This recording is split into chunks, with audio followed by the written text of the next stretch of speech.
Naranasan mo na bang managinip na umiiyak ka? O kaya naman ay may nakita kang taong umiiyak sa iyong panaginip? Ang ganitong panaginip ay maaaring magdulot ng matinding emosyon kahit paggising mo. Ngunit ano nga ba ang kahulugan nito? May mensahe ba itong gustong ipahiwatig sa iyong buhay? Sa video na ito, alamin natin ang posibleng kahulugan ng panaginip na umiiyak. Una, ang panaginip na umiiyak ay kadalasang konektado sa emosyon na matagal mo nang kinikimkim. Maaaring may lungkot, stress, o problema sa buhay mo na hindi mo na ilalabas sa totoong buhay. Sa panaginip, doon ito naglalabas ng damdamin. Pangalawa, ang pag-iyak sa panaginip ay maaari ring senyales ng paglabas ng mabigat na nararamdaman.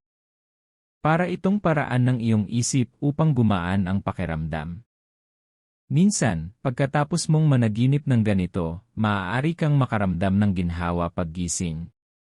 Pangatlo, kung may nakita kang ibang taong umiiyak sa iyong panaginip, maaaring simbolo ito na may taong malapit sa iyo na nangangailangan ng tulong, pag-unawa, o suporta.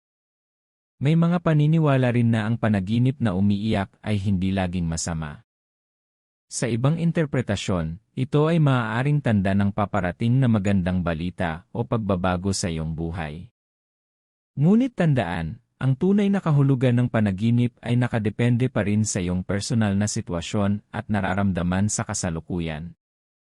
Ikaw, naranasan mo na bang managinip na umiiyak? Ano ang nangyari sa iyong panaginip? I-comment mo sa baba ang iyong karanasan.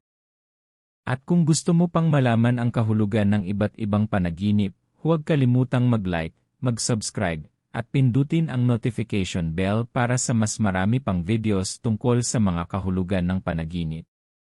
Salamat sa panonood!